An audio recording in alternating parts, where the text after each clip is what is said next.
Students, please open your copies of Hogwarts History. Hogwarts History. 50 points from House Gryffindor. Because your geek history lesson on Hogwarts is now in session. 200 points.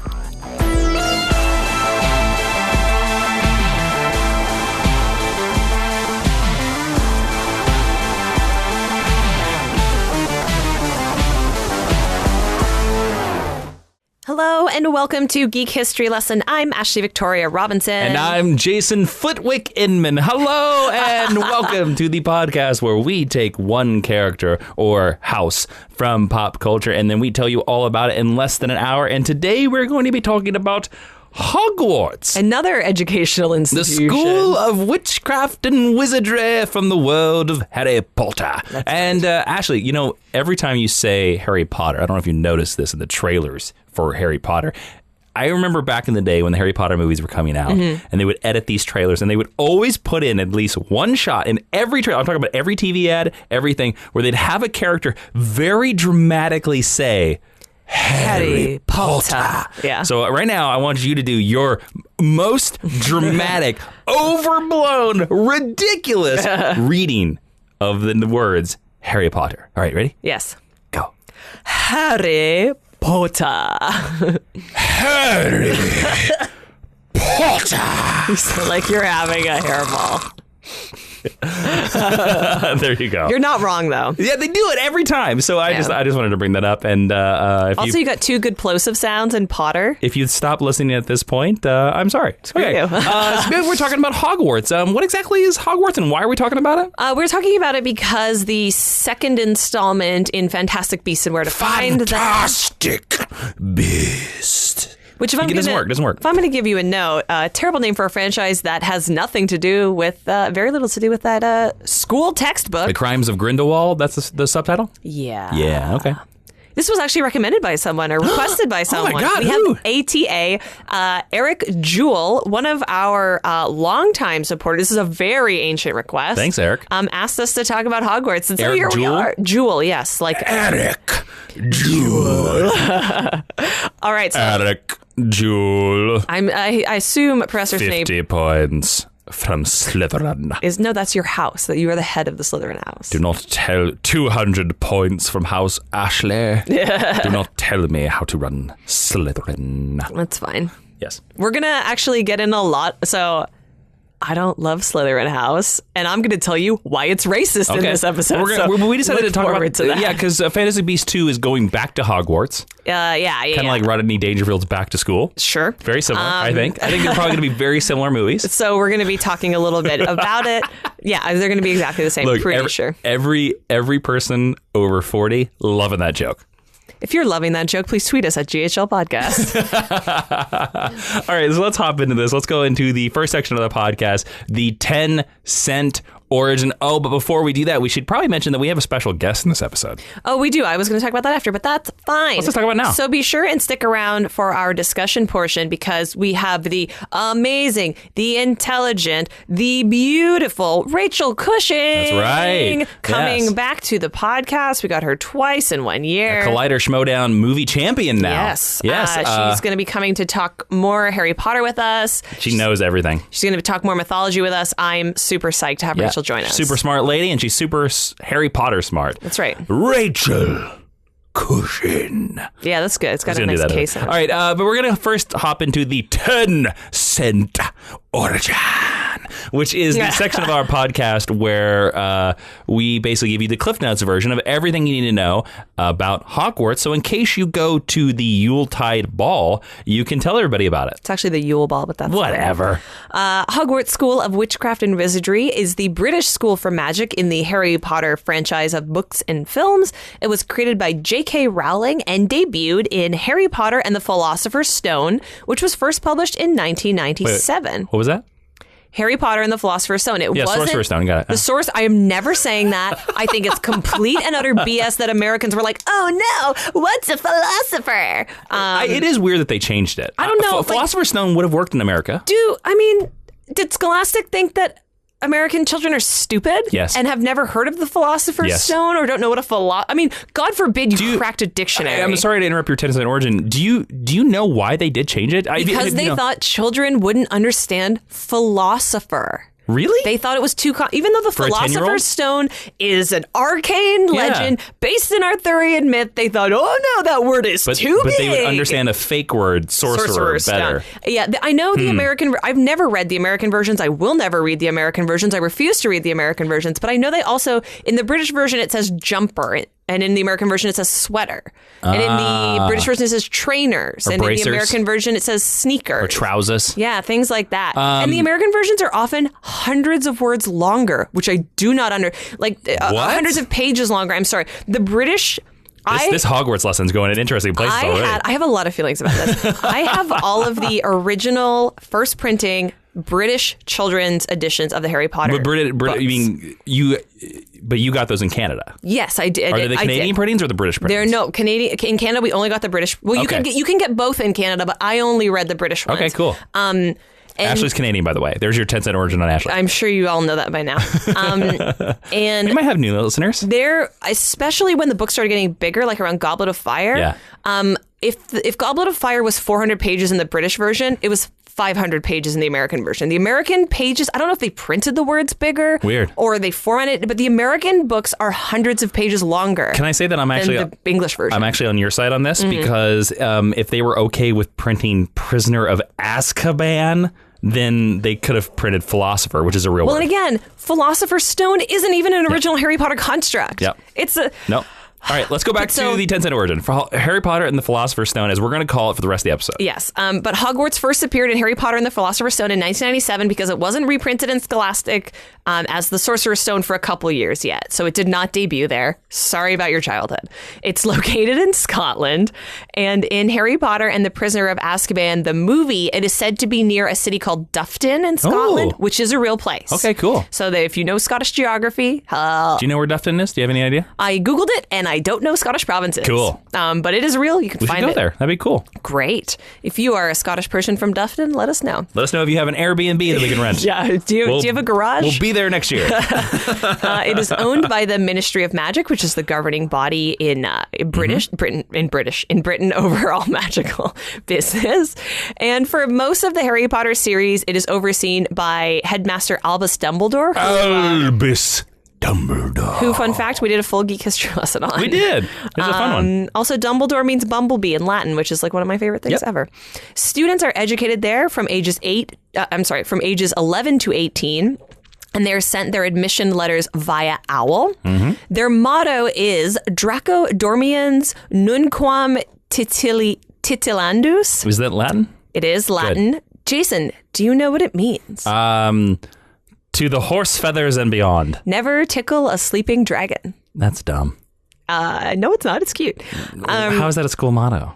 I don't know. I think she came up with motto it is? And then was like, let's... Ad astra per I knew aspera. You were... Yeah, Jason's from Kansas. The motto from Kansas is to the stars and beyond or something like that. Yes. Or to the stars and looking up. I mean, don't tickle a bumblebee. Come on. Don't tickle a sleeping dragon. Draco or Draco means dragon. There you go. That's ridiculous. Because J.K. Rowling was a classicist and a linguist, and all of her names mean something.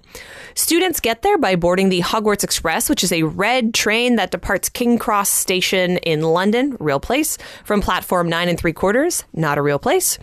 It is protected from the Muggle world by a number of powerful spells and charms, and author J.K. Rowling admitted that the name is indirectly inspired by a Hogwart plant, which in Latin is known as Croton capitatus, often called goatweed, which contains croton oil, which is a powerful laxative. And I think goats tend to eat it. Okay. And Rowling has described it as, quote, a huge, rambling, quite scary-looking castle with a jumble of towers and battlements, like the Weasley's house. It isn't a building that Muggles could build because it is supported by magic, unquote.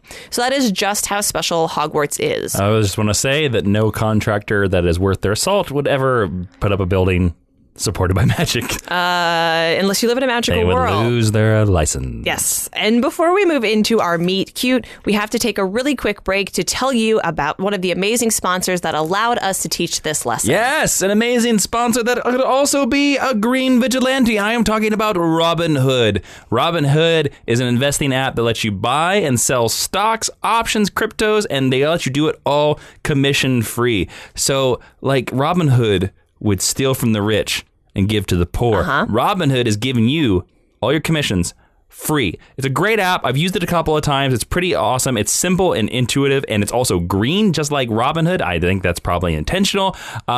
So while other brokerages charge up to $10 for every trade, Robinhood doesn't charge commission fees, trade stocks, and they let you keep all of your profits. It has easy to understand charts and market data. Basically, if you're looking for a way to discover new stocks and track new favorite companies and basically just invest anything in your financial portfolio. If you're sitting here listening to this being like, I don't even have a financial portfolio, I think Robinhood is the place like you. So Robinhood is giving our listeners a free stock like Apple, Ford, Sprint, many others to help you build your portfolio. So sign up at geekhistory.robinhood.com. That's geekhistory.robinhood.com. Let them be the hero of your wallet. Nice. That's not their catchphrase. I just made it up. So please, Robinhood, just take that. There you go. All right, so let's move into the next section of our podcast, which is, of course, the Meet Cute. The Meet Cute is the section of the podcast where one says how they first heard of Hogwarts. I'm trying to do an Al Rickman. It's not really working. It's okay. Yeah, it is okay. I think so. To me, this is a very obvious Meet Cute. I think it is. I think we both probably encountered it when we read the first Harry Potter book. When I first watched the first Harry Potter book. No, I'm just kidding. Did you watch the movies before you read the books? I did. I did not.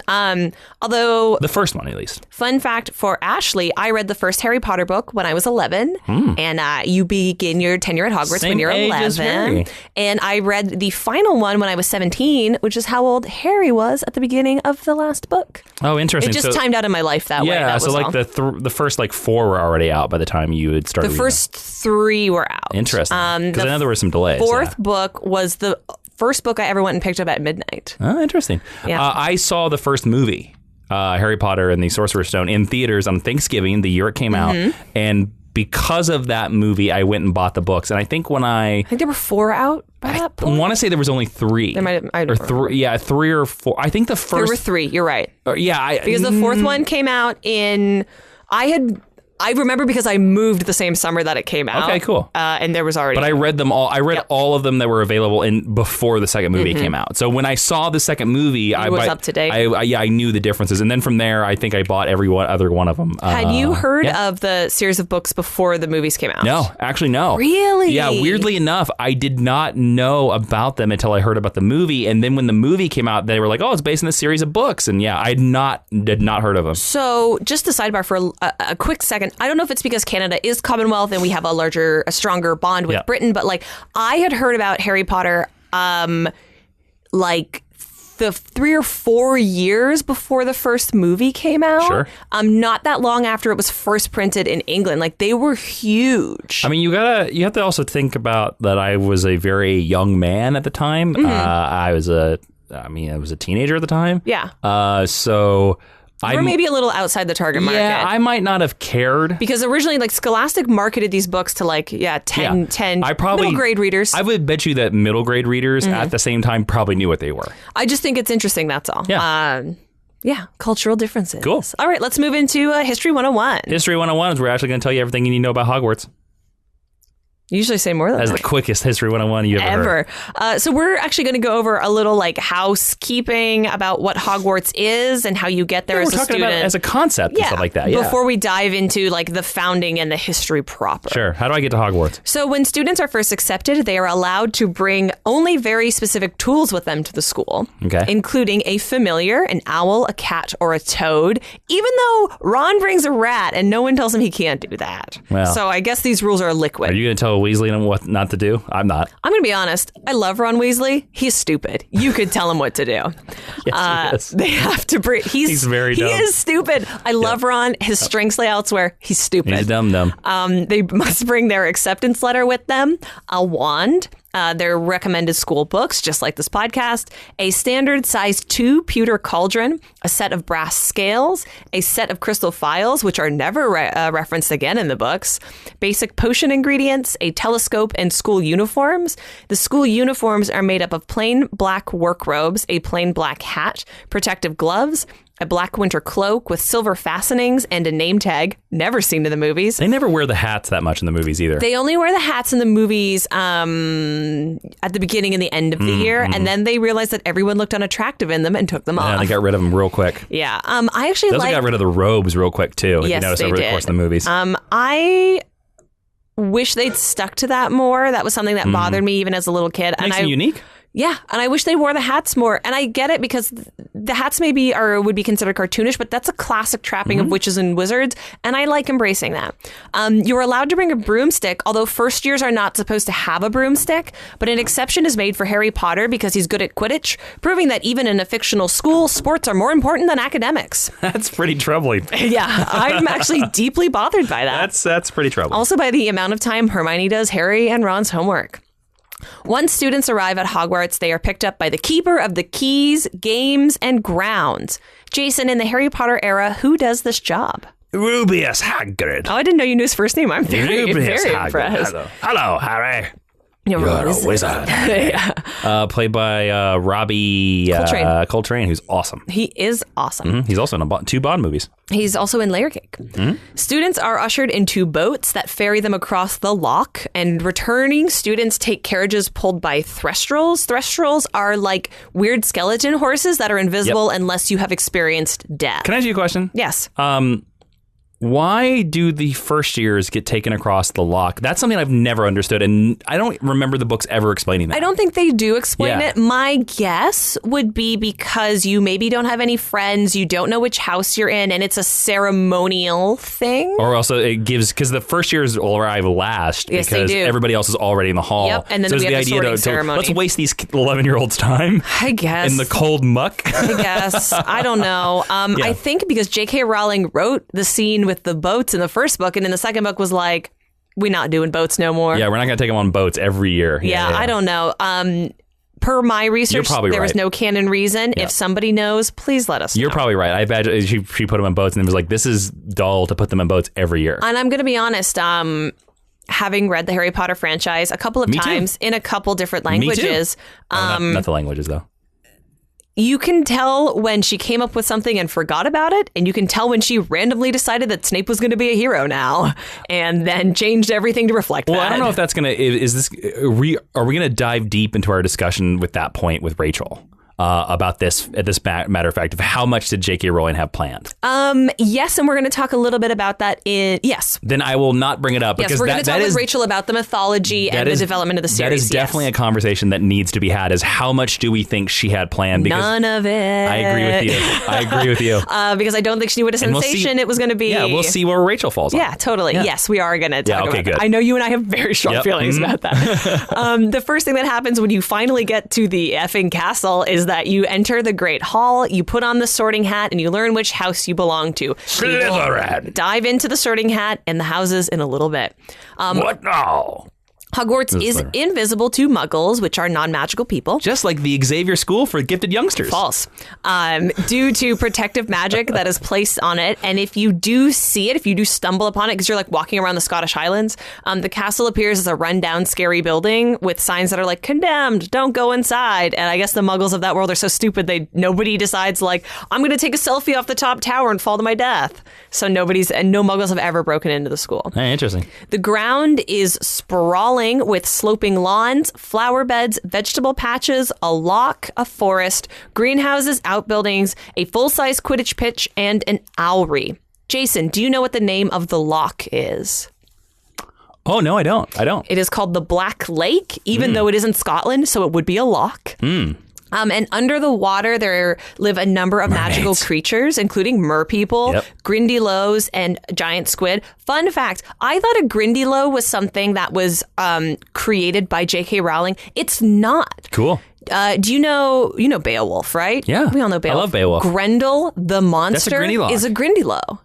It is a classic British mythological creature. And I thought that was so cool. That is cool. A nice poll. Yes. J.K. Rowling? Yes. Jason, do you know what the name of the forest is? Oh, good Lord. Isn't the Dark Forest? The Forbidden Forest. I knew it was something like... Black Lake Forbidden Forest. Don't go in there, idiots. Yes. And lastly, Jason, what is Quidditch? Quidditch is a ridiculous sport where... You just say the wizard sport. That's fine. There's a quaffle and beaters and the snitch, and they just bat it around for, I guess, however long it takes their lazy ass seeker to just grab a little golden guy. It literally, to me, is a pointless game. Like all sports. Yeah. Except for like it's all, you might as well just watch two people race after the golden snitch. That's what it should be. Truly, because usually the people who catch the golden snitch always win. Yes, the teams, not always, but usually. Yeah. And the game goes on until you catch the snitch. Yeah. I think. So it could be hours and hours and hours and hours. I haven't read the Quidditch book. I haven't read Quidditch Through the Ages in a long time, but I think the longest game is like 2 weeks long. Oh, good God. With reserve members obviously coming in. Mm-hmm. But it's the wizard sport. Yep. Inside, it is just as magical with rooms that move, staircases that move and disappear, talking paintings and ghosts.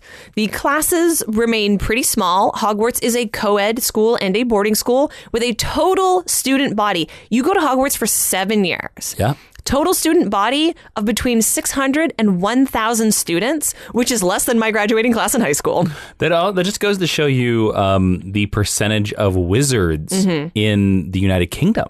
Well, for example, in Harry's year, comparative to the Muggles, there's only about 40 students.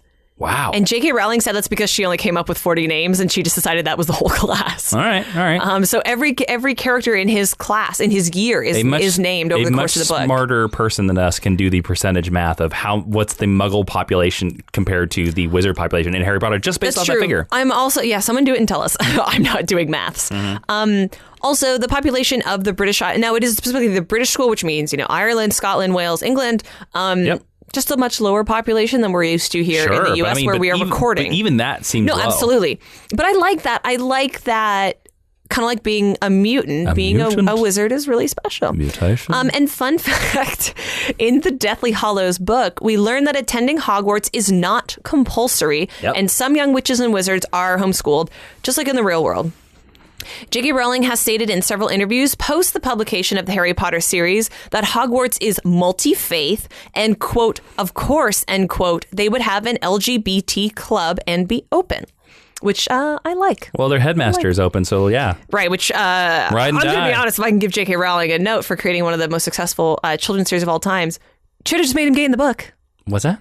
They should. No, I didn't understand the word you just said. I said they should have made Dumbledore gay in the books. Oh, yeah. That was something that came out when the books were done very broadly. So much that he could just be flamboyant. You know what I mean? Here's the question. Again, now we have not seen Fantastic Beasts 2 at the time of this recording. At the point of this recording. Do you think they'll confirm it in the book or in the movie? Oh, yeah. We're going to see young, sexy Dumbledore and young, sexy Grindelwald You think they're going to have Jude Law and Johnny Depp kiss? Yes. Oh, interesting. And I'm going to say... I think they won't. I think they'll make it broad. Tough to say, big franchise. I will say... Because it's a family-friendly franchise. You know what? You know who's also family-friendly? Gay people. Well, of course. I agree with that. But I think they'll... I don't know. I haven't seen the movie. I bet they shy away from it. If they do, more's the pity for Jude Law. We'll be reading article after article on the internet about it. I hope so. I hope Jude Law gets a bump for that. So now it's time to...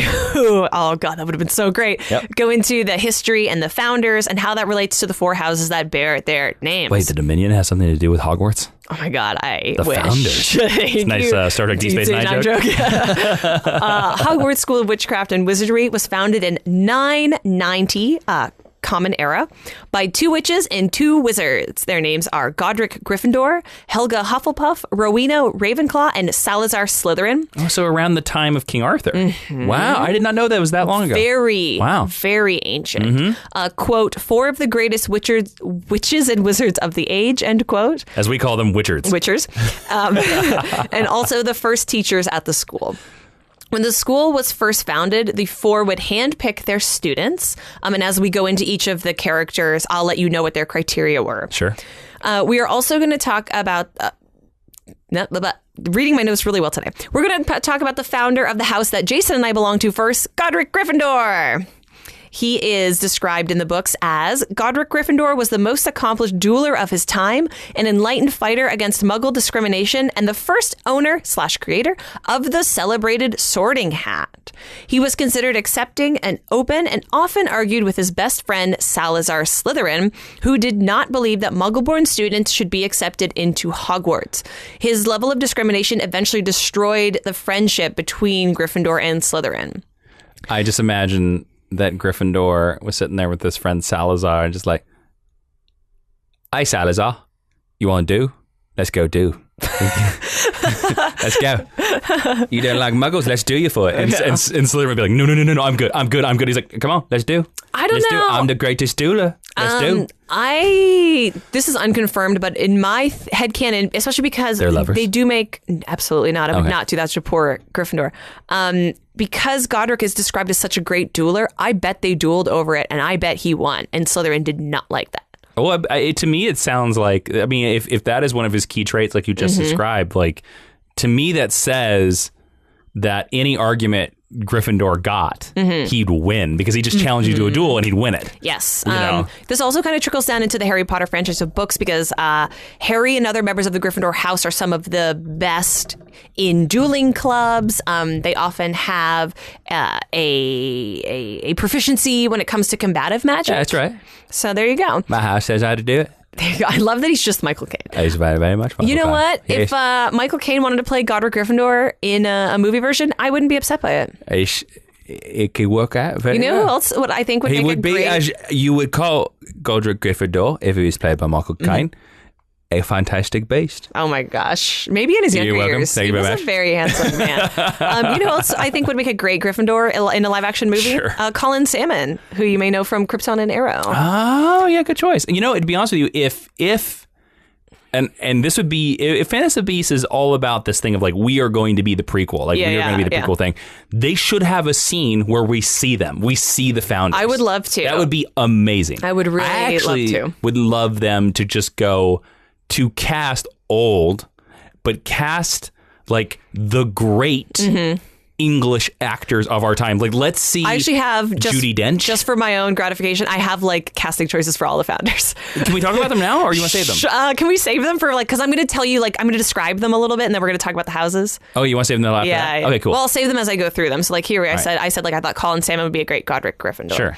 All of the founders created relics that became legendary. And then eventually confirmed as real in the Harry Potter series. Diadem of Ravenclaw, the something. Don't spoil it. Sorry. But yes, Ravenclaw has a diadem. I know some Harry Potter stuff. There you go. You don't think I do? I never said that you didn't. Godric Gryffindor crafted and left behind several relics, including the Sword of Gryffindor, which we've seen a lot. It is a goblin-made sword encrusted with rubies that was hidden in the sorting hat, the sorting hat being his second relic. I don't like the design of the Sword of Gryffindor. I don't either. I think it looks cheap. I also don't like the design of the sorting hat in the movies. I think it looks cheap. I don't have that strong of feelings about it as you do. I have a lot of feelings. I actually think the sword just looks like a you know, it looks like a sword you would find in a Dungeons and Dragons scroll book. Like it doesn't look as good. Like whereas you look at iconic swords, like you think about Anduril from Lord of the Rings, and you think about Conan's Atlantean sword, and they're like, wow, those are good. Like, or even the sword from Highlander, you're like, those are good looking swords. The rapier from Princess Bride. And I think the reason why it's not designed as well or doesn't have an iconic design is I think because they didn't realize when they made the second movie that it was going to be such an important sword. I bet you they thought this was the only movie you were ever going to see. I think you're probably right. I think they also had to make something that a 12-year-old actor could carry around. Yeah, and it looks like a toy sword. You're exactly right. And that's why it doesn't look cool. You have a problem with the sorting hat? I think he looks cool. I don't like that he's got a face. I think that's stupid. In the book, it is described as looking like a normal dusty hat with a rip in the brim that is its mouth. It doesn't have a face. The face is stupid. Oh, it looks like a Jim Henson creature to me. That's why I love him. I don't like it because to me it makes it juvenile. Oh, okay. And look, Harry Potter is a franchise for children. It's a kids thing. It's a franchise for children, but I do want a certain level of respect and mysticism, and I feel like the movies really ruin that and really kidify it. By the way, I'm looking forward to all the Harry Potter fans calling us haters right now. I'm looking forward to all these tweets. Completely disagree. Yep. That's totally fine. If you love all these things, that's amazing. It's just my opinion. By the way, fair point. We love these things too. Yeah, yes, so we do. Shut up. But I'm looking forward to the internet telling us how much we're idiots about Harry Potter how much because we love this stuff. That's the reason why we're talking about it. That's why we're passionate about it. And that's why we have feelings about it. The sword, like we both did the Pottermore test. Mm-hmm. We're both Gryffindors. Yes, we are. That's why I'm kind of like, I'm just like, yeah, I don't want that sword. Well, I know, you want a cooler sword, yeah, right? Come on now. Weta, please design us a Sword of Gryffindor. There you go. Members of the Gryffindor House are supposed to possess the following traits. Learn about Ashley and Jason. Courage, determination, bravery, nerve, chivalry, and strength of heart above all. Gryffindor House colors are gold and scarlet, and their mascot is a lion. The head of the house, now this is all going to be during the Harry Potter era, is Minerva Mcgonagall, who teaches transfiguration. Their house ghost is Nearly Headless Nick, and their element is fire. Their common room is in the highest tower in the castle on the 7th floor. You have to walk up the stairs to get there. There's no elevator in Hogwarts.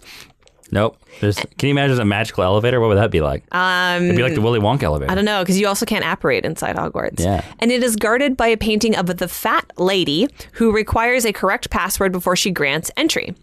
Now we are going to talk about the Hogwarts house that spends their wizarding careers using safety scissors and sparkly glue and has the loudest, proudest, most vocal members, Hufflepuff. Yep. They were founded by Helga Hufflepuff, who is described as a plump witch with red hair, who has also been described as good and sweet and favored loyalty, patience, justice, honesty, and dedication. She is considered, quote, hard workers, almost always most worthy of admission, end quote, and was known for taking all the rest, never letting a magical child be turned away from the school. Which is sweet. She liked the charity cases. I guess so. I would cast Lucy Davis in this part. Oh, as... Helga Hufflepuff. Yes. Yes. Now, who was your Gryffindor choice again? Colin Salmon. Who is he on Krypton? Help me out. Zod. Oh, yeah, good choice. Yeah. Spoilers for Krypton, I guess. I couldn't, but yeah. It came out last year. It's fine. Drew Zod. Good choice. Okay, cool. Yeah, I'm fine with that. I picked all British people. Even though he's already Kingsley Shacklebolt? I don't care. He's played two characters? Sure, okay, maybe Kingsley Shacklebolt is a descendant of Godric Gryffindor. I can go for that. Who knows? I just think I want to see him wield a sword. Sure. It's really what Sure. Her best friend was Verena Ravenclaw. Although their relationship bloomed and grew the longer they worked together rather than falling apart like Godric Gryffindor and Salazar Slytherin. Can I give you my older actory choices? Sure, please. So all these actors are respected English actors, but they're all old. Okay, because you had Michael crap. Caine for Gryffindor. Well, I changed it up. I actually make Anthony Hopkins. Oh, great. Okay. Would be Gryffindor. And then I would make Angela Lansbury is Mrs. Potts. Is Hufflepuff. That's such a cute choice. And then I have older choices for the other two. Okay, well. great. Yep. Helga was, quote, particularly famous for her dexterity and food-related charms. Many recipes traditionally served at Hogwarts feasts originated with Hufflepuff, end quote. This is also why the Hufflepuff common room is next to the school kitchens. Makes sense. It's true.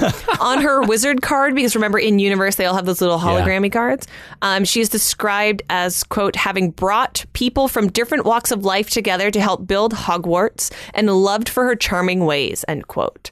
She is responsible for bringing the house elves into Hogwarts and offering them a refuge and work away from the rest of the abusive wizarding world at the time. Good for her. Her relic is a golden cup with a badger symbol on it that has been passed down through her family until it was ultimately stolen by Tom Riddle and made into a Horcrux, then destroyed by Hermione, who stabbed it with a basilisk fang during the events of the Deathly Hallows. Is it Horcrux or is it Horcrux? It's I've heard it pronounced H-O-R-C-R-U-X. So I'm saying Horcrux. Okay, I've just heard it. I've heard actors in those movies say it both ways. I think it's whether or not they're rolling their R's. All right. I'm North American. I don't roll my R's. Sure. Hufflepuff house mascot is a badger, and their colors are canary yellow and black. The head of their house is Professor Pomona Sprout, who teaches herbology. Mm-hmm. Their ghost is the Fat Friar, and their element is earth. I believe we don't see the Fat Friar in the movies. You do not see unless the he Fat passes Friar by in the movies. background. Yes, I don't think the Fat Friar... Let's take this back. The Fat Friar has no lines in the movies. Well, I think they might be set dressing. I don't know. the only ghost of the house you see is Nearly Headless Nick, yeah. right? Yes. Because the knight is a Gryffindor. Nearly Headless Nick is the Gryffindor. No. There's a guy. There's a ghost that's dressed up like a jousting knight, and he always goes. He's a Gryffindor guy, right? Sir, I don't know. I don't care. I don't know. I didn't research that for this lesson.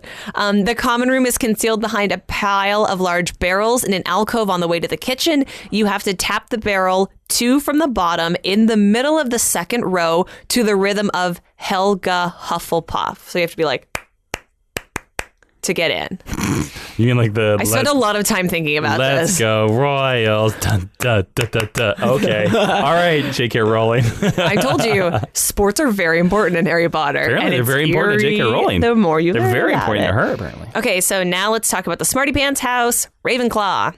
Their founder is Rowena Ravenclaw, who is known for her cleverness, learning, wit, and creativity, along with her great beauty.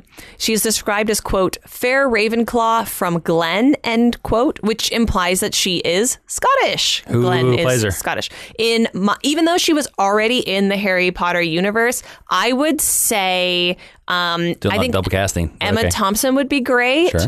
However, if I was going for a younger casting choice, I think Claire Foy would be great. Oh, yeah, good choice. If she can do a Scottish. For my older senior citizen movie, because I want to see them just old and decrepit, Dame Judi Dench. Ooh, I love that. Yep. Just wait till you hear my Slytherin choice.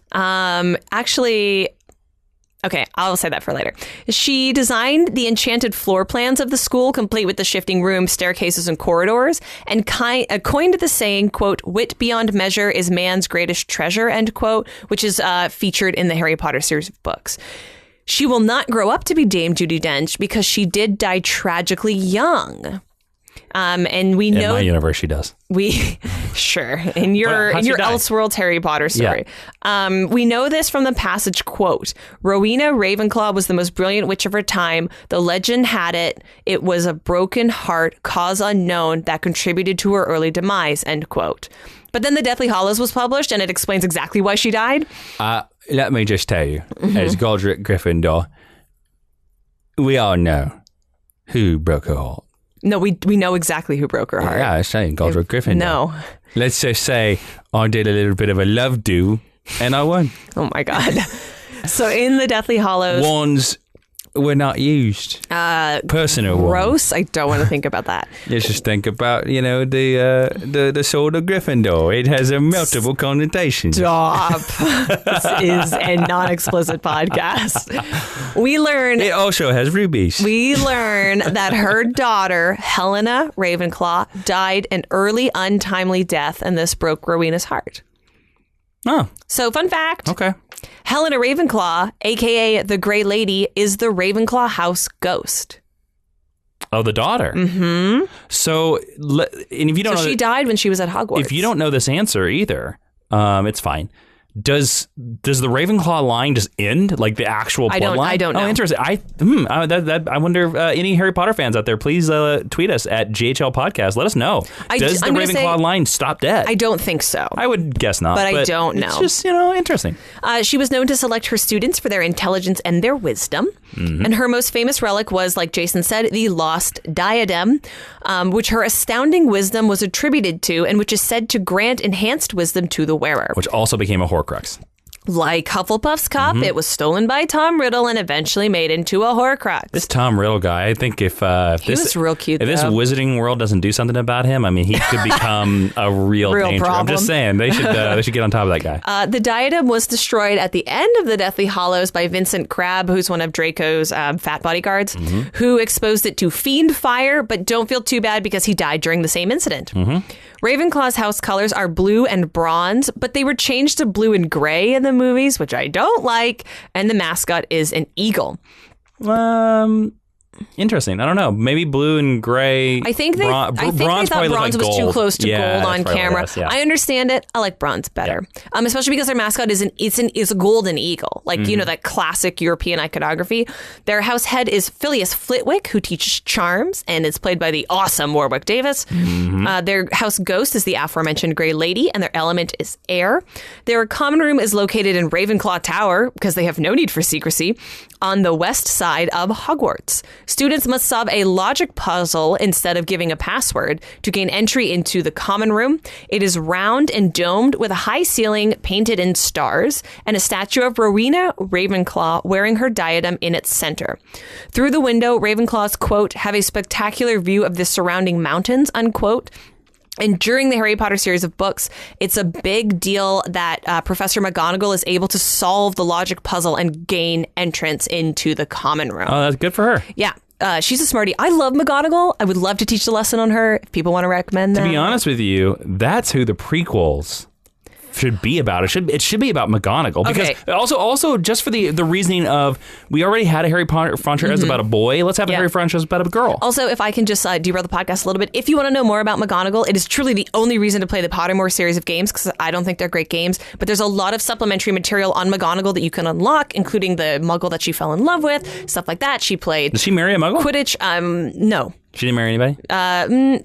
That's complicated. Did she create a cat named Salem and make him talk? No, she turns into a cat. That's her animagus. And she says her name is Salem, and she goes and lives with Melissa Joan Hart. Oh my God, we found the connection. Okay, guys, I think you know where we're going next. But before we go into the last house, we have to take a quick owl-carried break to talk about our sponsor that is allowing us to cover all of these magical creatures and all of these magical places. They are somebody who's considered to be fresh. They say, hello, fresh, and you go, hello. I love it, because I love meal kit delivery service. That's what HelloFresh is. They are a meal kit delivery service. They give you step-by-step recipes and pre-measured ingredients, and basically they make sure that you eat. That's a good thing, right? It's magical. It is magical, and it makes you go, hello, fresh. You're so fresh. They have 3 plans to choose from. They have the classic plan, the veggie plan, and the family plan. And each box is made up of freshly obtained ingredients from selected farms, and they allow you to make family dinners fuss-free in very easy ways, because every week they have a 20-minute meal plan, which is just simple to make. And guys, it's really easy, because they deliver these boxes to you full of food, full of ingredients that you can just make yourself. It's in recyclable, insulated packaging, which is very important. And lots of them are one-pot recipes. It makes speedy cleanup, and it's speedy cleanup, minimal cleanup. It's very easy. Basically, I'm repeating myself. It's very, very easy. You want to spend less time meal planning and more time living your life and reading some Harry Potter. HelloFresh is going to make you do that. We just had the figgy balsamic pork. It's great. It's awesome. It's delicious. So if you want to try some maybe future pork dishes, all you have to do is get yourself $60 off. That's how much HelloFresh is offering. $60 off. That is $20 off your first 3 boxes. Visit HelloFresh.com/GeekHistory60. Do not forget the 60 and enter the promo code GeekHistory60, because when you use $60 off, it's like receiving 6 meals free. So don't forget HelloFresh.com/GeekHistory60. Get you some food, get you some stuff, and that's the only way you can make your ruby shine on your Sword of Gryffindor, if you catch my meaning. Thank you, HelloFresh. So, Salazar Slytherin, right? Described as, quote, power hungry, unquote, by the Sorting Hat. And the Slytherin students, according to the Sorting Hat, also, quote, will do anything to get their way, unquote, is the founder of the house and former best friend of Godric Gryffindor. The Sorting Hat was created by Godric Gryffindor. I mentioned that earlier, because when he and his fellow founders were coming to the ends of their lives, they weren't going to be able to handpick their students anymore. So he emblazoned and enchanted the hat with all of their traits and all of the important qualities so that it could pick the houses for them. He was one of the first recorded parcel mouths. Jason, do you know what that means? Speaks to snakes. That's right. I hate that. All the snakes out there knew what I was saying. And is an accomplished legilimens. Do you know what that is? They can talk to legumes. There you go. Legilimency is a magical skill of extracting feelings and memories from another person's mind, a form of magical telepathy, although Snape dismisses it as not being mind reading. It's when you break into someone's mind. Harry has to learn how to fight against it toward the end of the series. It also allows one to convey visions or memories to another person, whether real or imaginary. Like Voldemort does. Mm-hmm. A witch or a wizard possessing this skill is called a legilimens. Pretty sure I nailed that. And can, of course, detect lies and deceit in another person, witness memories in another person's past, or plant false memories in another's mind, like Jason alluded to.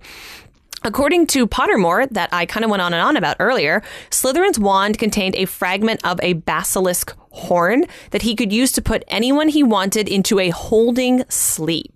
This allowed him to take over their bodies and possess them. These people could only be awakened when the enchantment was lifted or by the cries of their children. This wand is passed down through the Slytherin family. This is significant because it made its way eventually to Tom Riddle, a direct descendant, who used it to possess Ginny Weasley to open the Chamber of Secrets in the Chamber of Secrets books. I mean, ghost Tom Riddle. Yeah, half weird. Who plays your Tom Slytherin? Riddle. Who plays my Slytherin? Yeah. Guess. I don't know. Just tell me. For God's sake, don't put us in suspense here. I actually don't have, I think, an amazing casting choice for Slytherin because I'm going to make you say all your casting choices again. I don't like Slytherin. Yeah. Very much. No, I think Aidan Turner would be a really great Slytherin. Oh, Poldark. Because he is dark and brooding and a very good actor. So who's your cast? Who's your 4? So I have Aidan Turner. I have Claire Foy, I have Lucy Davis, and I have Colin Salmon. So for my senior citizens... I had to do that off the top of my head, so I apologize. I do Anthony Hopkins as Godric Gryffindor, or Michael Caine as a sexy Godric Gryffindor. Michael Caine plays his father. Let's go. Dame Judi Dench is Ravenclaw. Who was my Hufflepuff? Angela Lansbury is my Hufflepuff. And then Bill Nighy is my Slytherin. Oh, I think he's too nice, but that's an interesting casting choice. That's why you flip them. Cool. You put the villain as Godric, and that's what you do. So Slytherin was also a notorious champion of pure blood supremacy, which means he was an a-hole. Or a racist. There is a statue of him in the Chamber of Secrets that is described as, quote, ancient and monkey-like, with a long, thin beard that fell almost to the bottom of his sweeping robes, unquote. When selecting his students, he valued the ability to speak Parseltongue, resourcefulness, determination, cunning, leadership, ambition, and blood purity. So let's go now a little bit into the feud that developed between Slytherin and the other 3 founders of Hogwarts. Slytherin wanted magical learning restricted to all magical families. He believed that Muggle-born students were untrustworthy because witches and wizards were heavily persecuted by Muggles at the time, and as such, he disliked and eventually refused to teach Muggle-born students. He was responsible for the construction of the Chamber of Secrets that contained a basilisk only he was able to control, and he left it in the school after he quit Hogwarts to purge the school of Muggleborns. Oh, yay. This particular act caused a lot of infighting amongst the founders and ultimately forced him out of his position at the school. I would imagine, like, a friend of mine was like, I'm going to put a giant snake in your basement and you got to deal with it. I mean, that's a pretty big deal. Basically committing an act of genocide. Yeah. Slytherin also foretold that his own heir would come back and lead a revolution at Hogwarts and purposefully left the basilisk living there for Tom Riddle's use.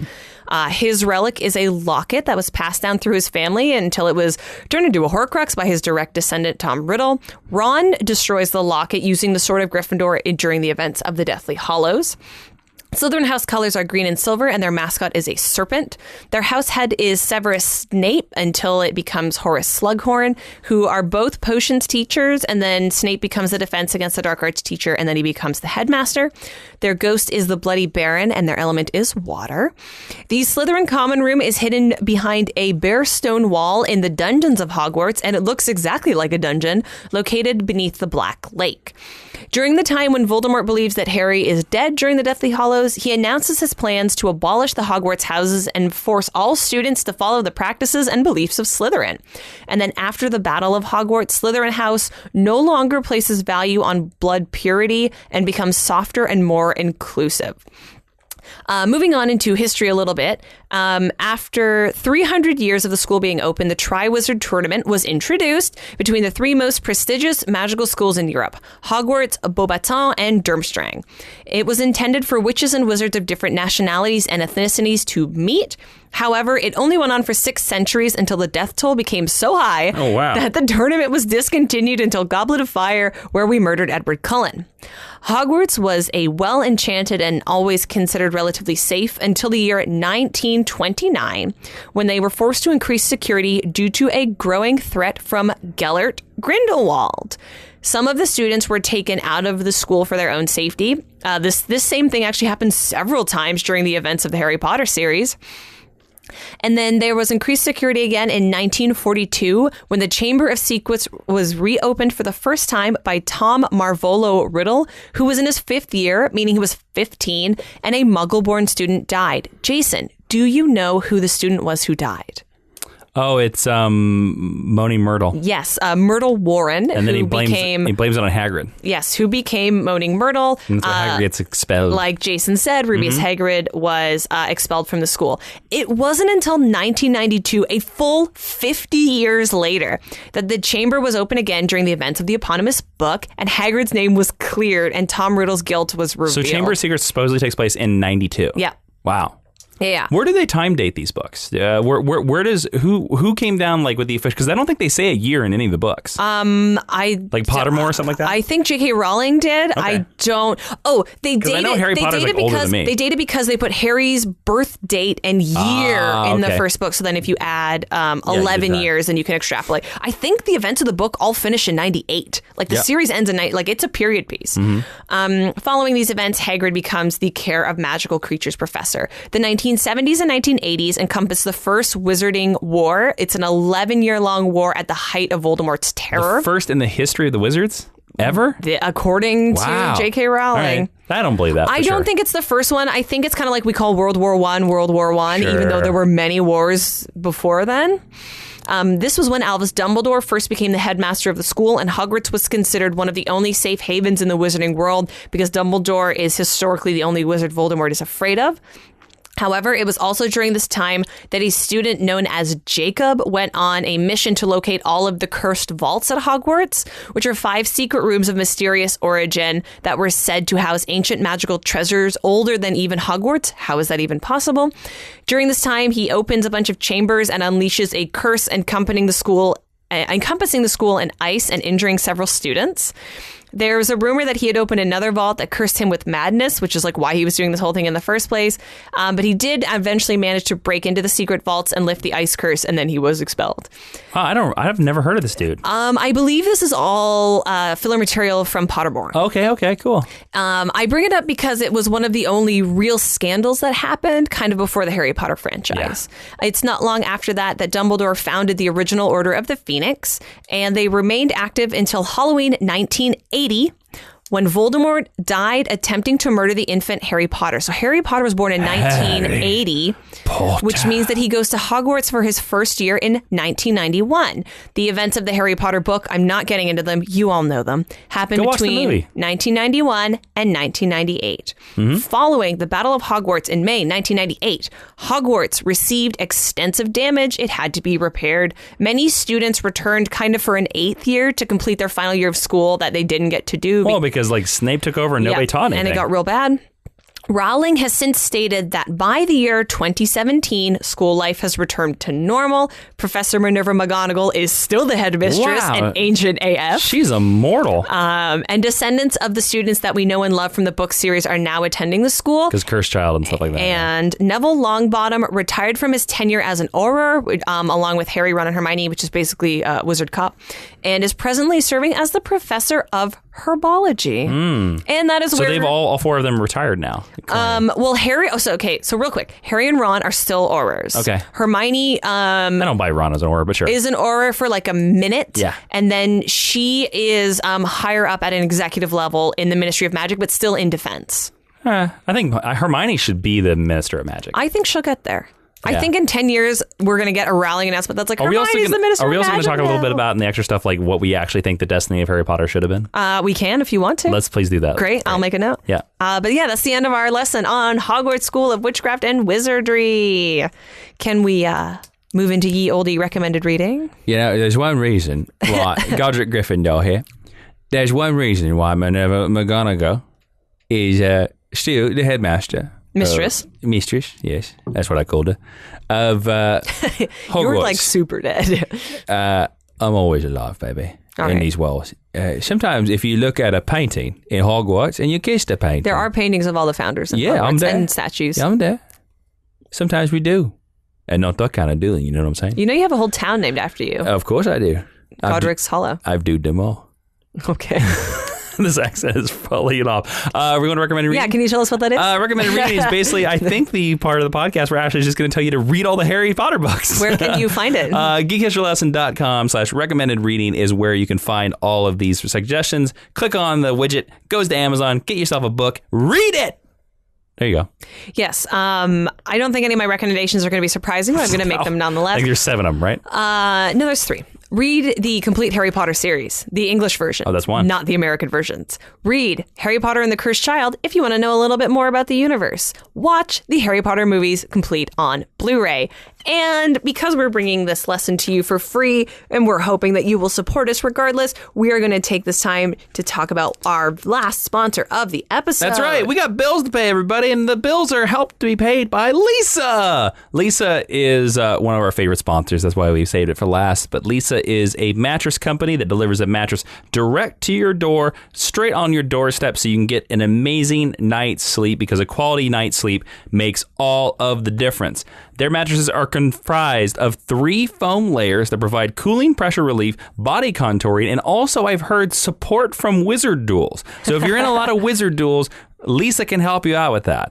So you can order your Lisa mattress online at lisa.com/geekhistory and use the promo code geekhistory. That's LEESA, and try it risk-free for 100 nights. There's a lot of stuff that can happen in 100 nights. You can defeat Voldemort in 100 nights. You can talk to the sorting hat for 100 nights. So that's a long time to determine whether this mattress is perfect for you. So find the right mattress for you at lisa.com/geekhistory, and they're going to hook you up because they can give you $160 off any Lisa mattress or $235 off the luxury Sapira mattress. So geekhistorylesson.com/geekhistory. That's LEESA.com/geekhistory. Use that promo code geekhistory. Thank you so much to Lisa for supporting this podcast, because they are the reason why this podcast is still free to you. Yes.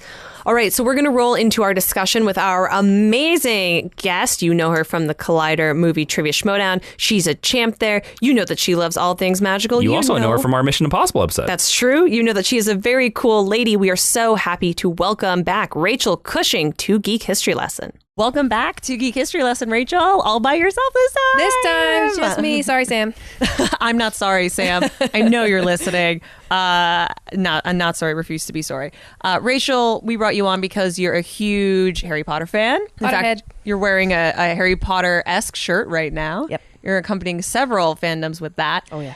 So earlier in the show, Jason and I presented our bona fides as Gryffindors and explained why we identified with that house. So I want to turn the same question on you. What house are you sorted into and why?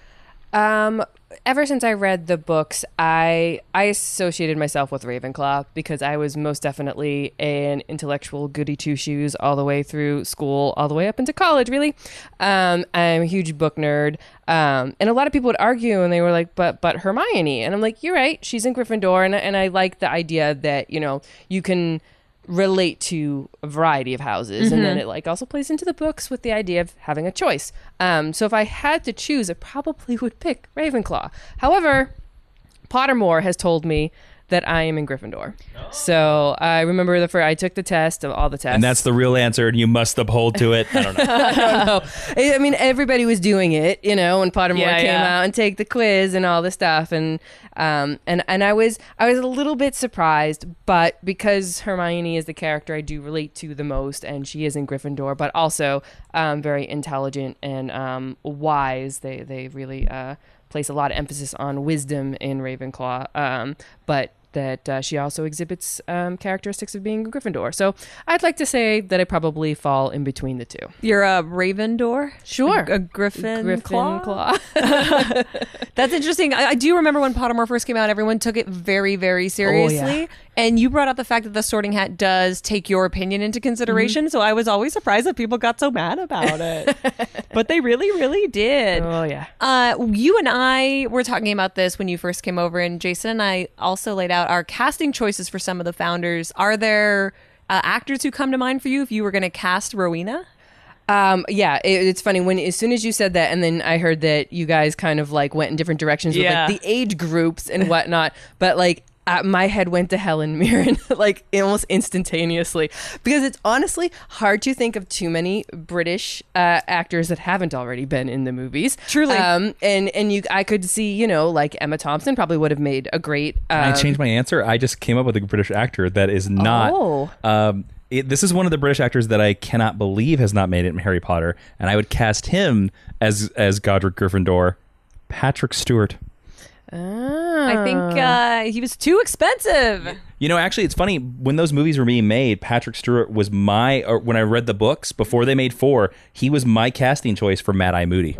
I actually think he would, if I was going to cast him as a founder, I think he'd be more of a Slytherin. I could see him as a Slytherin too. But then your head immediately goes to, because of all the fandoms out there, is you think Patrick Stewart, and then your head also goes to Ian McKellen. Ian McKellen wasn't in, but he was Gandalf, so it's like that's like a tricky thing. They but really wanted him Magneto. to be in Harry Potter, though. It's true.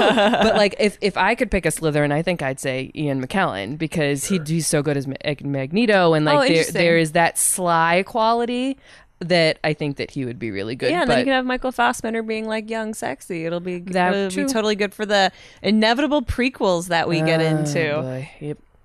So I think we're touching on it a little bit now, but let's go into it.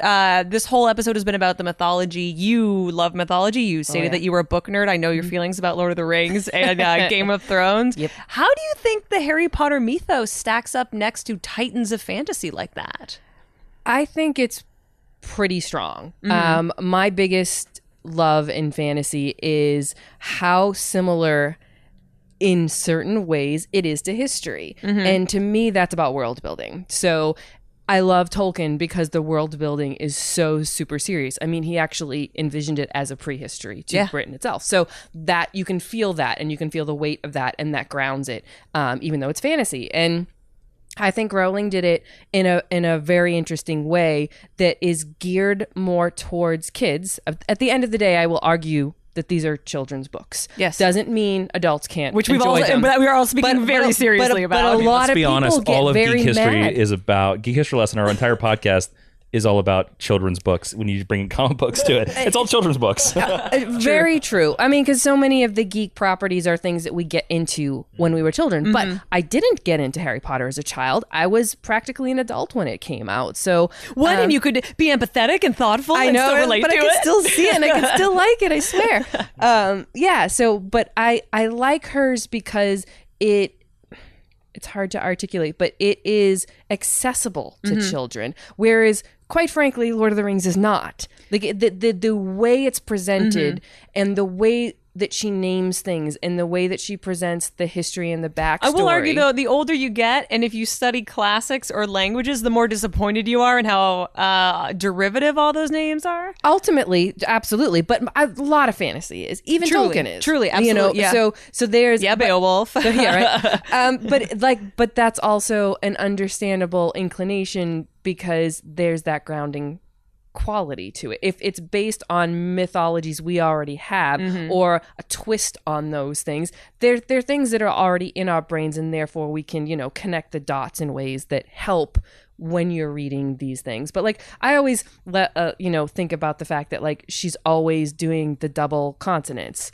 All the founders: Rowena Ravenclaw, Godric Gryffindor. It's a good Stanley Salazar trick Slytherin. right there. Yeah, like and things like that just make it accessible to younger viewers. I also just generally find it more colorful, and I don't even mean the movies. Yes, you do. The books, but the books read colorful to me, and they read vibrant and things that like appeal to a younger audience. So the world building is there, but it's the presentation of it that's a little different. Let me ask you this question. So at the time of this recording, of course, none of us have seen Fantastic Beasts 2, Grindelwald's Boogaloo. So, Rachel, I want to ask, you have seen Fantastic Beasts, the first one. Yes. Fantastic Beasts 1. This is a prehistory of this world building that basically has not been revealed. It's been talked about, and Pottermore suggests it and kind of talks about it. How do you feel, based off of the first movie and what you've seen from the trailers of Fantastic Beasts 2, what do you feel about basically finding out about 1920s Harry Potter world.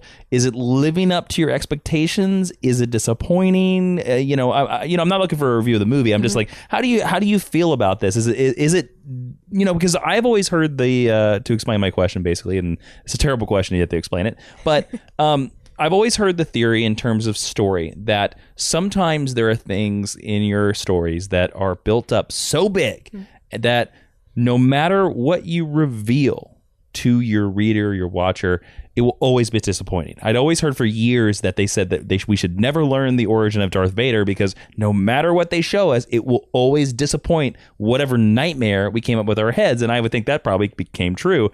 In terms of Fantastic Beasts, at first they kind of tricked us. We didn't think we were going to get the Dumbledore prequel, right? But we are getting the Dumbledore prequel. From what you learned so far of this world, what do you feel? Is this detracting from the world, adding to the world, disappointing? What are your feelings on this whole Fantastic Beasts prequel franchise? Yeah, it's the great bait and switch that you just alluded to, and it honestly made me angry. I loved the idea of expanding the world. I loved it because when you talk about historic characters like a Newt Scamander, he's mentioned in the Harry Potter books. He's mentioned in some of the, peripheral material. And then you said you're going to make a book about him or a movie about him, excuse me, and set it in a really vibrant decade like the 20s, set it in the US and tease us with this idea of, well, Hogwarts is the great British was school. Such a tease. And then they said, well, Ilvermorny, and I was like, such a I tease. love this idea. And we got to know what the houses were. I'm a Thunderbird, by the way. As a person that has not seen Fantastic Beasts 1, do they not go to the American school at all? No, it's mentioned like once. Really? Yeah. That is disappointing. I'm telling you, That's it was a disappointing. bait and switch. Like they made And it was headline news when it was announced. It really was. And I loved the idea of she had given us a taste of the world. She had focused it on the British stuff. And, we got little pieces with Beauxbaton and Durmstrang and things like that. And then there's this whole world of possibilities that were initially opened up by the idea of making Fantastic Beasts and where to find them. And I was so excited about that. But when you're watching the movie and you're seeing the beasts, and I was totally taken with that. I think the casting's great. I loved the look of the New York. Everything about it was great until you realize that it was just a cover-up to introduce us to Gellert Grindelwald and lead us into this however many movies they now want to make, which is basically the Dumbledore and Gellert Grindelwald story. No, I think it's already it's in 6. It's 6. Okay. I believe they've said it's 6. Yeah, Until they break the last one into 2, and then it'll be 7. Oh, there you go. I mean, and to me, I could not care less. We got more than enough of that story already in the books, in the movies. And that's saying something. You just said to us in this discussion that you love world building. These movies are nothing but world building. And if you don't care, that's saying something. It's world building with characters we already know the stories of, and what little tidbits you're going to ask with who Nagini actually is going to be introduced. Do we that's already need been Nagini spoiled. to be an Asian lady? No. Is it not I enough don't that need she is snake? anything about Nagini. I thought she was just a snake. Yeah. She's an Asian lady now. Yeah. That doesn't make sense. It doesn't. No. They're trying so hard to make the connections. They're But why not give us a Marauders movie then? Okay, sure. Is my I really think they should have done a founding of Hogwarts movie. I would have taken that in a heartbeat. However. Like if you were trying to if you were so afraid that your audiences couldn't go on a different path with new characters and different things, and there are 10 other prequel movies that I'd be more interested in than a young Dumbledore and a young Grindelwald. Now, I'm just not interested in that because we got so much of those stories in the books, particularly. I already know all the beats. So you're going to tell me that Newt Scamander has a brother and he's involved, and you can't rewrite what you've written. So nothing that you add in 6 movies is going to be that compelling to me when I know the outcome already. Unless Harry Potter Prime shows up with some red matter and suddenly we're in 2009 Harry Potter. But real quick. If we're talking alternate realities, then this is an entirely other conversation. Real quick. So I didn't mean to turn this into a Fantastic Beasts, guest, but Rachel, you brought up an interesting point to me. You said there were so many other places that they could go. You have the choice You have a gun. Jason likes to be the studio executive and give people movie pitch opportunities. That's right. I was going to go a little bit darker. Oh, okay. I was going to say you have a gun to J.K. Rowling's head. Whoa. You have a wand. Okay. Let's keep it PC. You are PG. You are ready to say Avada Kedavra. Did I say it right? Yeah, Yes. Okay, cool. Well. You can say it to her. She will die unless she writes a book about the one section of Harry Potter or idea or even location that you want to know about. Mm-hmm. If you could put her, to go anywhere in her world, where would you send her? What would be in your dream world? What would you want to see in the Harry Potter world that hasn't been talked about? I mean, the thing was they kind of got it with the initial idea with Fantastic Beasts. Like, I wanted to branch out because, like I said, in the Goblet of Fire, we got this. We were introduced to 2 other schools, so you realize that magic is not just about people in Great Britain and that there's schools elsewhere. And I loved the idea of exploring the same, even coming of age, ideas and characters and how you reconcile being a witch or wizard and what the metaphors are and everything else, but put it in a different culture. And I get it. Put it in an American one because that's a major audience. This is a Warner Brothers picture, God damn it. You're right. But I loved that. I loved that it was far enough in the past but still connected, because I would take a movie set in 990 AD with the founding of Hogwarts in a heartbeat. But I can understand that's probably a harder sell. No, it's not. Cast Michael Caine as Godric Gryffindor, and we're going to make this happen, okay? Yeah. I didn't need to see younger versions of characters we already knew. I liked, a throwaway mention of a character. Like a Newt Scamander. It to me, like, they did it. They struck upon the idea of what I wanted, and then they were too scared of it and twisted it into a prequel based on characters that we already knew and loved. Do you think you're going to see a Potter before the end of the movie series? Oh, crap. Yes. If there's 6 of them, yes. We'll see James. We'll see James. Or we'll see James's father. Born yet. I mean, wizard times. No, there's going to be a Potter. You're right. Like an ancestor. Dad, I'm sure someone knows. Sinclair. Right. Yeah, sure. Sinclair Potter. Rachel, one of the things I do want to ask you is, who is your favorite Harry Potter character? Did you answer that already? I'm sorry. I haven't. No. It's Neville Longbottom. Oh, why? Yeah. What they did with him in the first book was, I think, one of the most beautiful touches she's ever, because she's not the most subtle writer. No. Which is fine. That right. is not a criticism. They're kids' books. In one way, shape, or the other. But to make a point about what it means to be brave, and it's not about going up against a 3-headed dog or going into the Forbidden Forest or solving riddles about Devil's Snare, or playing wizard's chess. It's he's in Gryffindor, and through the whole book you're wondering why. I mean, he's just scared of everything, and he's not good at anything, and he's a screw up. But then his moment of bravery was standing up to the trio and trying to keep them from sneaking out at night and getting them all in trouble is a small moment. And then at the end, when he's given 10 points, I believe it's 10 points, by Dumbledore, and that sets Gryffindor over the top to win the House Cup that year. It's a really beautiful moment showcasing that bravery is not always the thing you think it is. Plus, he grows up to be really hot. Well, Matthew Lewis, yes, ended up being, if I'm allowed to, I don't know if I'm allowed to say that. It's allowed. But, Sustained. Yeah. Sustained. But then the continuation of that is for him to grow as a character and to be, one of the younger version of the Order of the Phoenix, and to be the one that was in the Department of Mysteries in book 5, which is my favorite book. And for him to then, and he gets his big moment when he chops off the head of Nagini. He has a serious arc, even though it's not as obvious as Harry, Ron, and Hermione. I would actually argue he probably has the best arc of all of the characters. Harry certainly doesn't have one. We talked a lot of smack about Harry earlier. Rachel, a question I would want to ask you is, of the characters from the 7 books, And I'm going to say ignore Pottermore Okay. and ignore Cursed Child. Oh, Because yes. that's technically in this continuity as well. Yeah. So ignore that.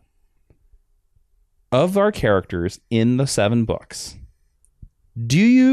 who in that group of any of the students do you see actually, because it's the Hogwarts podcast, working at Hogwarts or becoming the headmaster of Hogwarts or any of the... Neville does. Yeah, I was going to say Neville does end up teaching herbology, which makes perfect sense. That's the only one we know of. But Right. I'm talking about like in that last chapter of book 7. But I'm saying like, Sure. in your opinion, do any of these characters wind up at that school?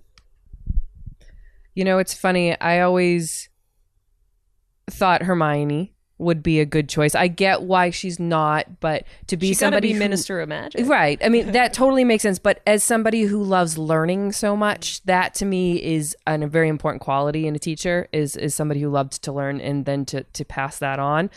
She probably would have been a very exacting teacher. So was McGonagall, though, so I feel like that's on brand. Yeah, that's Appropriately very on true. brand. Very true. You know, I kind of wish some of the other students had been a little bit more, fleshed out in ways that would help. About Ginny. I mean, I'm the person that finds Ginny to be something of a non-character. Yeah. It's There's she's a lot difficult of for me. There's a lot of potential there. Yes, I agree. That was never earned nor played off. Kim Horcher and I actually yelled about this on Nerd Alert. Rest in peace. Yeah. I mean, I don't doubt that she'd make a perfectly fine teacher. There's probably some others. I mean, Luna would probably be the kooky teacher, and and maybe one of the Patel sisters. Who knows? Like they didn't get to do a whole lot more than go to the Yule Ball with the boys. But Can I throw out my theory to both of you? And I might have said this on a Geekish lesson before, so I apologize, Ashley. I always thought it was super weird because I think she does set this up in the books, and it blows my mind when she doesn't pay it off because every book, I think, sets this up. I thought, in my opinion, that every book we set up, oh, Harry, man, he doesn't have a home. Hogwarts is his home. Harry doesn't have a home. Hogwarts is his home. Every book starts out with, I hate Privet Drive. Hogwarts is my home. Hogwarts is my real home. In fact, they say that in the prose a couple of times. And there is this ongoing gag that nobody is consistently the defense against the dark arts teacher. I always thought from those books that Harry's destiny was going to be that book 7, he was going to defeat Voldemort, and then you were going to find out the very next year they gave him the defense against the dark arts, and he's the longest running defense against the dark arts teacher in the history of the school, just because he beat the most baddest wizard. I mean, what do you feel about that? I think that's a really sweet idea, but Harry and Ron are dumb and they grow up to be cops. They grow up to be wizard cops. But Harry Potter as a cop is so boring. Well, but it's funny because I think I just mean most that people, their and I'm trajectory sure, is unimpressive. yeah. But I think like that publishers and maybe Rowling herself or whatnot would have been very scared to have their crown prince, their hero of their story, end up a teacher. To them, It's not- that's a little anticlimactic. yeah. And say what you will about what being an auror is. It is a glorified picture. It's a glorified position in these books, and I get that was the easy way it's a out. commercial decision. Yeah, I because think that's the best way to put it. that way we can activate Harry for future sequels. But again, like to me, it's like that destiny of him being a defense against the dark art, or even headmaster of the school, Sure. is so baked into those books that like when he becomes an aura, I'm just like, who cares? Like for me, I'm just like, he beat the baddest wizard of all time. He beat the most badass wizard of all time. Everybody else he faces as an aura is clown shoes. Like honestly. But that's good because he only knows one spell and it's Expelliarmus. I do admit, yeah, he is a bad wizard, and he's probably would not be a good teacher. But it just get like everything in the school. It's like everything in that book to me was telling me that, and then when it didn't happen, I was like, what? So I don't know. I'd like to pose this question to our entire panel. This can be our wrap up if we want. So I think this has been a really fun discussion.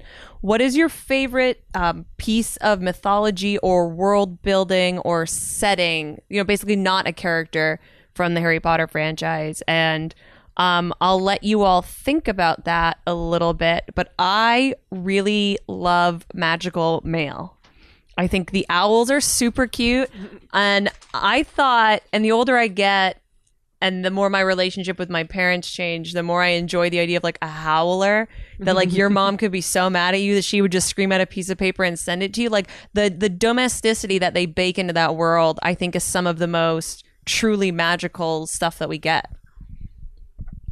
Yeah, Rachel? I like that what that stuff does is it sort of takes an old institution that's existed forever and modernized it in a magical way. I think the treatment of creatures is one of the lasting legacies of the books and the mythologies that I love, and that, you know, a lot of them are based on mythological creatures, but there's often some sort of a twist on them. I loved like the idea of the Thestrals, and, you know, that it's not just you know, a weird creature that does this one thing, but the theme of not being able to see one unless you've seen death is poignant, and is just another way to showcase the poignancy of, you know, these characters dealing with real world issues, and then it's, you know, expressed in a way that involves like a magical creature. I've also always been really super interested in the wands. Like, I love the idea of that they're all certain kinds of woods and there's a certain kind of core, and the wand chooses the wizard. And, you know, magic wands have been, everybody's heard of a magic wand. Every kid has waved a stick well before Harry Potter and whatnot. But the way that she took that idea and took it into an interesting direction, and at the end, how like there's this big powerful elder wand, and how all Harry wanted was his old. And now Universal charges $85 per wand for a stick of wood. Which ones do you own? I own Neville's, I own Hermione's, and I own Sirius Black's. Fun fact, Schmodown fan John Roca used to play Ollivander at Universal Studios. Yes, he did. That's right. He has a couple wands as well. Yeah. You know, if I was at first, I thought you were asking us like a location question. Actually, well, if there was a location, like if someone wanted to say Hogwarts or something like that, I think that's a perfectly fine answer. I'm gonna go smack down our familiar who is trying to get out our food. if I were to pick a location, I would say Azkaban. There you go. I just think the idea of the Dementors is so interesting. The idea that they can like suck away your good stuff, and People then who say Voldemort's the scariest thing in those movies and those to the books are Dementors. not paying attention. Yeah. It's what Harry's the most afraid of, and he is well right to be. and the design, I thought the design of it in the third movie looked really cool. Yeah. If I were to say like an idea, the idea to me that's the most interesting is the pensieve. Yeah. The idea that you could like relive your memories or see a different perspective of your memories. And to me, it's very interesting because there's a story out there where an old wizard in this world lives in nothing but his pensieve memories, and he never comes out of it because those Inception of Harry Potter. yeah, because those were the good times, and those were like, or say like pre the dark times before Voldemort or whatever. Like that is so fascinating to me because like we would do anything to relive certain days or visit lost loved ones, and that is the living embodiment of that. That's why the pensieve is so amazing. And the fact that I love the idea that you could take the memory out of your head and would not be in your head anymore. What I like about that is that you can apply sort of that general thought to almost all of her objects and magical doohickeys or whatnot. So many of them are double-edged swords, and I like the idea of like, you know, an invisibility cloak, really, really cool, but it was one of the Hallows, and it was like, you know, and all of the Hallows, you know, are these things that people want so badly, but are also things that could, you know, work to your detriment. Could be, there's a negative side to almost every aspect of this world. The Mirror of Erised, like, you know, could be, you could see fluffy socks or you could see your dead sister. I mean, like, socks. but like it's a testament to Rowling's imagination and her presentation that, you know, she takes magical, fun, interesting, seemingly, you know, silly objects and animals and you know, whatever it is she comes up with, but then there are layers with all of that stuff. And I think that the thing about the pensieve is also interesting is that you can share the memories. So somebody else can actually go into your memory. I think that is a very unique and original idea that she had. And in the Triple X Pottermore expanded edition, that will lead to some very interesting times. Well, I think Rachel definitely ended that on a very thoughtful, Very sexy note. insightful note. Rachel, if people want to follow you and support you on the internet and live your memories magically, where can they do that? I'm on Twitter and Instagram at Rachel J. Cushing. I don't know if we could have said it any better than that. And if you enjoyed that, Rachel is coming back for our Geek History Lesson Extra. You can find that at patreon.com/Geek History Lesson. It's the only place in the world that it is. So come and listen to her. Yeah, if you want more Geek History Lesson, Lay down more that's nuggets. patreon.com/Jawiin. Yeah. All There you right. Teaching tweet time? Oh, we're doing a teaching tweet on Hogwarts. Interesting. Yeah, dude, of course. The teaching tweet is basically where we take the subject at hand and we describe it to you. And 140 characters or less because we value original Twitter. Go, Ashley. Hogwarts School of Witchcraft and Wizardry. Possibly more dangerous than Xavier's School for Gifted Youngsters, which is really saying something. Jocks are still celebrated. Magical creatures abound. You're lucky to make it out alive. Yeah, it's a pretty dangerous school. So it's probably, the only school that I think would be more dangerous than Hogwarts would be learning something from Batman. Probably. Yeah. You got to eat poison for sure. 100%. All right. Let's do a real quick honor roll. Yes, the honor roll is the final section of our podcast where we give shout outs to you listeners. The listeners, not every one of you, but the listeners specifically, they go to Apple Podcasts /iTunes and they leave us a 5-star review. You can write anything you want and we'll read it. And you help us. Right. Who we got? Our first Who's person. getting gold stars? Our first person joining the honor roll is Hero Merc, who says, "Y'all rock. Y'all are the bomb.com, and I look forward to listening to y'all every single Tuesday. West Coast Avengers, dun dun dun." Complete with accurate capitalization. Y'all rock, man. Yeah, man. You rock. We y'all. rock. Y'all. Hero Merc, you No, he, rock. him, her. You of indeterminate gender, rock. And also joining them is CJ Huel. CJ Craig? CJ Huel. CJUEL. I'm bad at pronouncing things. This class is in session. I've always thought of myself as a geek when it comes to sci-fi, but comics are a new area for me. I stumbled across the podcast and it quickly became a staple of my work commute. I love the history we learn from the professors on characters I know and don't know. The discussion is never dull and leaves the listener ready for the next episode. Thank you so much to Huel and Hero Merc. Welcome into the Teacher's Lounge, and Professor Jason is going to tell you what you are allowed to eat. No, it's not an eating thing. It's that you cannot touch the chemistry set that Mr. White leaves in the Teacher's Lounge. You cannot touch it because it's evidence. What does Mr. White teach? Mr. White teaches auto repair. Auto repair, not chemistry? Specifically Winnebago. Winnie. He shows you how to make nude Winnie. He shows you how to make your Winnie fly. Okay. That's Mr. White. That's a two franchise joke. So that's what Mr. White teaches. So thank you so much for your support. If you want to join them and join us in the Teacher's Lounge, because everyone in the honor roll gets a teacher round, just head over to Apple Podcasts, leave us a 5-star review. We will read it. Doesn't matter. You can tell us we suck in it. We will read it, but it helps us on iTunes. Don't forget to listen and download to this podcast on iTunes, Stitcher, SoundCloud, anywhere podcasts are found. You can also follow me on Twitter at Jawiin, Jawiin. Follow Ashley on Twitter at Ashley V. Robinson. Follow the podcast on Twitter at GHL Podcast. And don't forget to support us over at patreon.com/Jawiin, because that's the only place you can listen to Geek History Lesson Extra. It's only there. It'll only ever be there. And Ashley, real quick, if they want to suggest a future lesson, where can they do that? You can do that a whole bunch of places. GeekHistoryLesson.com, Facebook.com/GeekHistoryLesson, or on Twitter at GHL Podcast. Please recommend things there instead of on our personal feeds, because we'll forget. That's right. We're lazy. All right, Ashley, we're down to hashtag stick around, the final section of the podcast where we force people to listen through all our plugs. And we apologize. We had a lot of plugs. I don't apologize. We had a lot of plugs. They're important. That's true. And if That's you, right. We don't if you apologize. like us, then we would hope that you would check out our other stuff. That's right. That's correct. If you find value in our podcast, hopefully you find value in all our other sponsors and our plugs and stuff like that. Ashley, what we're talking about? So I harped a lot about Wizard Sports. You harped a lot about how stupid Wizard Sports is. Let's talk more about Wizard Sports. I don't wanna. Oh, I wanna. We're talking about the kind of Wizard Sports that what was my name? Godric Gryffindor? Yes. I almost call myself Gilbert. Maybe I am Gilbert Gryffindor because Anthony Hopkins is Godric. You're like the dumber I'm brother. Gilbert. What's eating Gilbert Gryffindor?